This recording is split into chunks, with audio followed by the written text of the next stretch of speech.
जब से मैं सियासत में आया हूं और मुझे हो गए कोई 23-24 साल के वक्त का इतना बड़ा दौर रहा, जबकि मैं यहाँ कुपवारा हंदवारा की सरजमीन पे आया हुआ। नहीं तो कभी हर महीने 2 महीने या तो चौधरी साहब के यहाँ या सैफुल्ला मीर साहब के यहाँ या फिर कैसर लोन साहब के पास या फिर हमारे कफीरुर रहमान साहब के पास, हर महीने 2 महीने कहीं ना कहीं छोटा प्रोग्राम, बड़ा प्रोग्राम, बड़े बड़े जलसे। ये पहली मर्तबा है कि लगभग कोई 3.25 साल के बाद आज दोबारा मुझे आप सबसे मुलाकात का मौका हासिल हुआ है। और इन 3.25 साल में इतना कुछ बदला, इतना हमने जम्मू कश्मीर के आवाम ने तूफान का सामना किया कि कभी कभी लगता है कि ये एक बहुत ही खौफनाक एक ख्वाब है और हम इससे उठेंगे और सारा कुछ ठीक होगा। लेकिन फिर हमें याद आता है कि ये कोई ख्वाब नहीं है, ये हमारी असलियत है, ये हकीकत है। जो 5 अगस्त 2019 को हुआ वो कोई ख्वाब नहीं था। हमारे साथ जो धोखा हुआ वो असली बात है। हमारा झंडा उतारा गया, हमारे आईन को हटाया गया, हमारी रियासत के 2 हिस्से हुए, हमें यूनियन टेरिटरी बनाया गया, हमारी लेजिस्लेटिव काउंसिल उड़ाई गई, हमारा अपना जेके का पुलिस का काडर, केएस अफसरों का काडर जो आईएएस आईपीएस का होता था वो उड़ा दिया, ये कहते हुए कि इस रियासत की तमाम खराबियां 370 में लगी हुई थी। ये कहते हुए कि 370 हटेगा तो जम्मू कश्मीर में सब कुछ ठीक होगा। आज 2.5 साल हो गए 5 अगस्त 2019 के फैसलों के बाद, लेकिन मुझे कहीं पे भी कठुआ से लेके कुपवारा तक मुझे कहीं पे भी लोगों की जिंदगी में कोई बेहतरी नजर नहीं आई। और हमने लगातार कोशिश की कि 5 अगस्त 2019 का जो फैसला था उसके खिलाफ हम अपनी आवाज बुलंद करें। हम ये भी जानते थे कि अकेला ये लड़ाई हम लड़ नहीं सकते, हमें औरों को भी इस लड़ाई में शामिल करना होगा।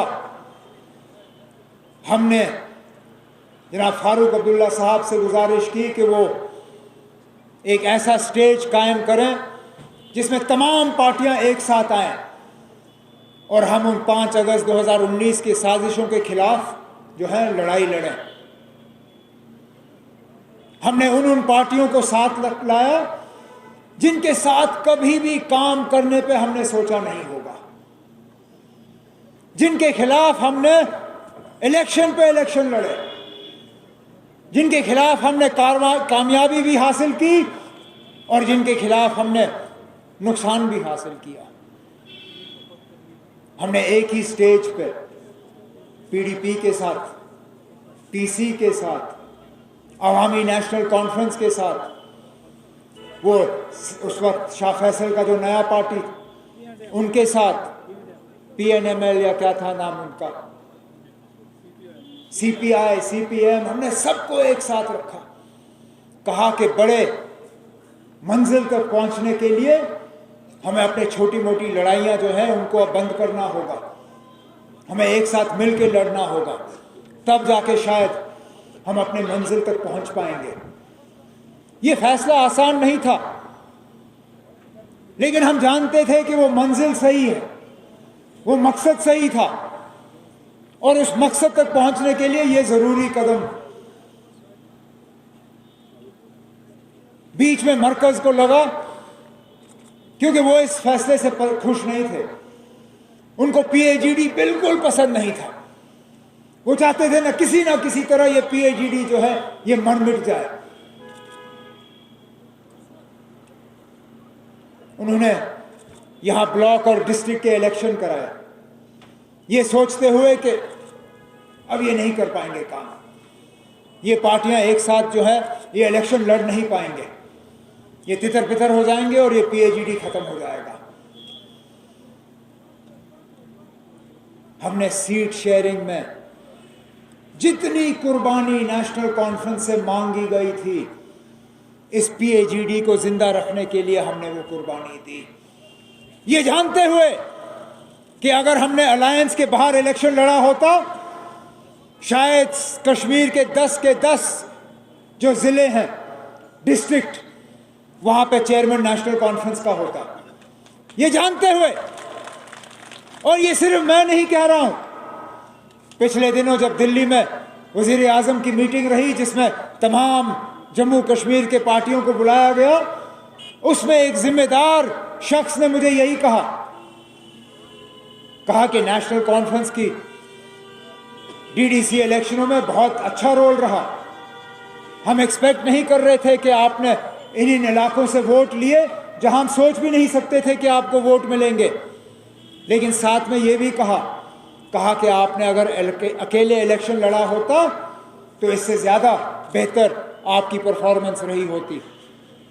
लेकिन हमने कुर्बानी दी, जहां जहां हमसे सीट मांगे गए हमने वो सीटें दी, ये जानते हुए कि मैं जनाब चौधरी रमजान साहब के लिए, सैफुल्लाह मीर साहब के लिए, अपने कफीरुर रहमान साहब के लिए, अपने कैसर लोन साहब के लिए मुश्किल पैदा कर रहा हूं, ये जानते हुए कि इसका खमियाजा एक ना एक दिन हमको भुगतना पड़ेगा। मुझे ये नहीं पता था कि महीने के अंदर अंदर ही जो है सारा कुछ बदल जाएगा। मुझे अभी भी याद है, चौधरी मोहम्मद रमजान साहब नवाई सुबू में थे, सैफुल्लाह मीर साहब उनके साथ थे, नासिर असलम वानी साहब उस मीटिंग में थे जिसमें सीटों के बंटवारे की बात हो रही थी। और बिल्कुल सही कहा चौधरी साहब ने, चौधरी साहब से कहा जा रहा था कि उनके घर पे जो सीट है वो तक छोड़ा जाए, और चौधरी साहब तैयार नहीं थे। इन्होंने मुझे फोन किया, कहा जनाब ये हमारे लिए बहुत मुश्किल होगा, बहुत मुश्किल होगा, कहा ये लोग आपका साथ नहीं देंगे, ये आपको धोखा देंगे, ये हमसे सीट ले लेंगे उसके बाद छोड़ देंगे। मैंने यकीन नहीं किया, मैंने माना नहीं, मैंने कहा चौधरी साहब ये हो ही नहीं सकता, ऐसा नहीं होगा, जिस मकसद के लिए हम निकले हैं ये धोखा नहीं देंगे हमें। मैं चौधरी साहब को कहा, मैंने कहा ना ये जहर का कतरा हमें पीना पड़ेगा, क्योंकि जो मकसद हम हासिल करना चाहते हैं, जो हम लड़ाई हम लड़ रहे हैं, जो इस अलायंस को हमें एक साथ रखना है, उसके लिए हमें ये सीट की कुर्बानियां देनी होंगी। और मैं सलाम करता हूं ऐसे बहादुर लीडरों को जो यहां स्टेज पे बैठे हैं, चौधरी साहब, सैफुल्लाह मीर साहब, कफीरुर रहमान साहब, हमारे कैसर लोन साहब, उफ तक नहीं किया, उफ तक नहीं किया। नहीं तो अंदर जाते, तोड़ फोड़ करते, कुर्सी उठा के फेंकते, कहते मैं नहीं मानता इस फैसले को। कहा जनाब बस आपने इतना कह दिया काफी है। अंदर गए मीटिंग में, कागज पे दस्तखत किए, वो तमाम सीटें जो हम जीत जाते वो सीटें उनके हवाले कर दिए और निकल गए। अफसोस, मैं गलत साबित हुआ और चौधरी रमजान साहब सही साबित हुए। हमने जो कुर्बानी उस वक्त दी पीएजीडी इस अलायंस को जिंदा रखने के लिए, उसका कोई फायदा नहीं हुआ, उसका कोई फायदा नहीं हुआ। लेकिन कोई बात नहीं ना, अल्लाह ताला के दरबार में देर जरूर है, अंधेर नहीं। कब तक सच्चाई लोगों से छुपाओगे? कब तक हकीकत से भागते रहोगे? मुझे ताने देते हैं, कहते हैं कि बीजेपी के साथ सबसे पहले तो उमर अब्दुल्ला ने किया था, है ना? मैंने किया? मैंने कब हकीकत से इनकार किया? मैंने कब कहा कि नहीं जनाब मैं एनडीए का हिस्सेदार नहीं था? मैंने कब कहा कि मैं वाजपेयी साहब की हुकूमत में मिनिस्टर नहीं था? मैं तो फख्र से कहता हूं कि मैंने उस वजीर आजम के साथ काम किया जिसको आज भी जम्मू कश्मीर के लोग इज्जत से याद करते हैं। मैंने उस वजीर आजम के साथ काम किया जिन्होंने जम्मू कश्मीर के मसले के हल के हवाले से कहा कि इंसानियत, जमहूरियत, कश्मीरियत। मैंने उस वजीर आजम के साथ काम किया जिसने श्रीनगर मुजफ्फराबाद का रोड खोल के वहां बस की शुरुआत की। मैंने उस वजीर आजम के साथ काम किया जिसने श्रीनगर की सरजमीन पे खड़े होके पाकिस्तान के तरफ दोस्ती का हाथ बढ़ाया और कहा कि हम पड़ोसी बदल नहीं सकते, दोस्त बेशक बदल सकते हैं लेकिन पड़ोसी बदल नहीं सकते। पाकिस्तान हमारा हमसाया है, हमसाया था और हमसाया रहेगा। मैंने ऐसे वजीर आजम के साथ काम किया, मुझे फख्र है।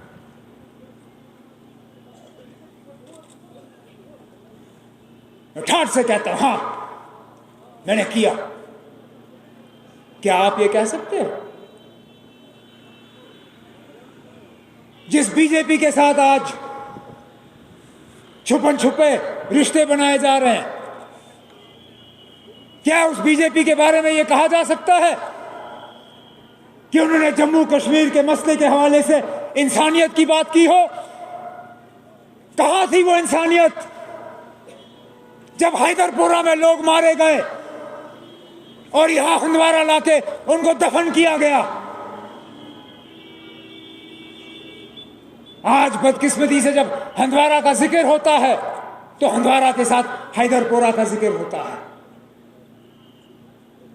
जिस हंदवारा का जिक्र बंगस के साथ होना चाहिए, दंगियारी के साथ होना चाहिए, टूरिज्म के साथ होना चाहिए, यहां की आबो हवा के साथ होनी चाहिए, यहां के फ्रूट के साथ होनी चाहिए, यहां की इंसानियत के साथ होनी चाहिए, उस हंदवारा की जब बात की जाती है तो हैदरपुरा के साथ की जाती है। जमहूरियत कहां गई? वो जमहूरियत 1120 दिन हो गए जब से हमारी असेंबली जो है वो डिसॉल्व की गई। बड़े पंच और सरपंच बने, आज उन बेचारे सरपंच और पंचों का एड्रेस ही नजर नहीं आता। कहीं को थाने में रखा है, कहीं को डिग्री कॉलेज के हॉस्टल में रखा है, कहीं को सरकारी क्वार्टर में रखा हुआ है और बाकियों को गाड़ियों में बंद करके जम्मू भेजा गया है क्योंकि उनकी हिफाजत का कोई इंतजाम नहीं हो सकता। जमहूरियत भी और फिर कश्मीरियत। जिस कश्मीरियत की हमने परवरिश की, जिस कश्मीरियत की हमने हिफाजत की, उस कश्मीरियत की तो उन्होंने धज्जियां उड़ा दी। अरे जिस बेचारे मक्खनलाल बिंद्रू को मिलिटेंसी के 30 साल वो वहां से गया नहीं, मिलिटेंसी के सबसे खराब दिनों में वो इकबाल पार्क के पास अपनी दुकान में जाके बैठ के दवाइयां बेचता था, गरीब को कंसेशन पे दवाइयां देता था। उस मक्खनलाल बिंद्रू को इसी दौरान गोलियों का शिकार बनाया गया। इकबाल ये क्या कहते हैं उसको, ईदगाह के इलाके में हायर सेकेंडरी स्कूल के मास्टरानी को, जिसका खावंद जे&के बैंक में अफसर है, उसको गोलियों से उड़ाया गया। बाहर से लेबर आए, उनकी हिफाजत का कोई इंतजाम नहीं। रेड़े पे बेचारा गोलगप्पा बेचने वाला बिहार का गरीब, उसको यहां डब्बे में बेचारे को गाड़ी में बंद करके वापस भेजा गया अपने घर। तो फिर कहां कश्मीरियत? ना जमहूरियत, ना इंसानियत, ना कश्मीरियत।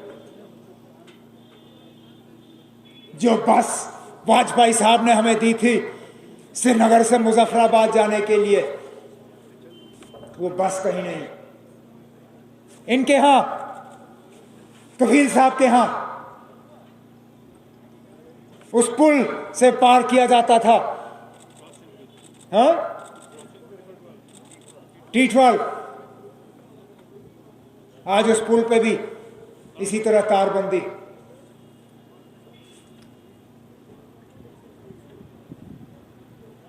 हमें कहा गया था कि 5 अगस्त 2019 के बाद यहां नौकरियां ही नौकरियां होंगी। हमें कहा जाता था कि नेशनल कॉन्फ्रेंस ने 370 का इस्तेमाल करके यहां लोगों को बेरोजगार रखा। अरे खुदारा मुझे बताइए ना, 5 अगस्त 2019 के बाद किसको रोजगार का ऑर्डर मिला? उल्टा जो बेचारे यहां मुलाजमत कर रहे थे उनकी भी मुलाजमत खत्म, किसी न किसी बहाने। हमें कहा गया था कि नए नए कारखाने खुलेंगे, नई नई फैक्ट्रियां होंगी, बड़े बड़े अरबपति आएंगे और बड़े बड़े कारखाने खोलेंगे। मुझे एक नया कारखाना दिखाइए। चलिए कश्मीर तो दूर की बात, मुझे जम्मू में कोई दिखाएं, कठुआ में दिखाएं, सांबा में दिखाएं, बड़ी ब्राह्मणा में दिखाएं, कोई एक नई फैक्ट्री। बच्चों की तालीम के लिए एक नया degree college, engineering college, university, school, मरीजों के इलाज के लिए एक नया अस्पताल, डॉक्टर की ट्रेनिंग के लिए एक नया मेडिकल कॉलेज। कुछ तो नया दिखे हमें कि हाँ जी 5 अगस्त 2019 के बाद बड़ा फायदा हुआ। हमें कहा गया था कि 370 की बदौलत है यहां बंदूक, अगर 370 हटेगा तो यहां मिलिटेंसी खत्म हो जाएगी। क्या खत्म हुआ मिलिटेंसी? क्या खत्म हुआ यहां बंदूक का असर? अरे जनाब, जिन जिन इलाकों को हमने मिलिटेंसी से खाली किया था, आज वहां नए सिरे से मिलिटेंसी शुरू हो गई है। रोज बरोज हम खबर सुनते हैं कि कोई नया नौजवान जो है वो बंदूक उठाने पर तैयार हो गया है। आज हाल ये है कि श्रीनगर में वो जो फ्रूट मंडी, क्या है वो का से पहले ना, बटमालू चौक से मेरी गाड़ियों को गुजरने की इजाजत नहीं है। मुझे कुपवारा आने के लिए बाईपास पे चढ़ के ये हैदरपुरा से आके घूम के आना पड़ता है, क्योंकि इनको अब बटमालू पे भी भरोसा नहीं है। इनको शक है कि पता नहीं बटमालू में ही कितने मिलिटेंट घुसे होंगे। ये हाल श्रीनगर का है, तो फिर कुपवारा, लोला, लंगेट, हंदवारा, इन इलाकों का क्या हाल होगा? तो फिर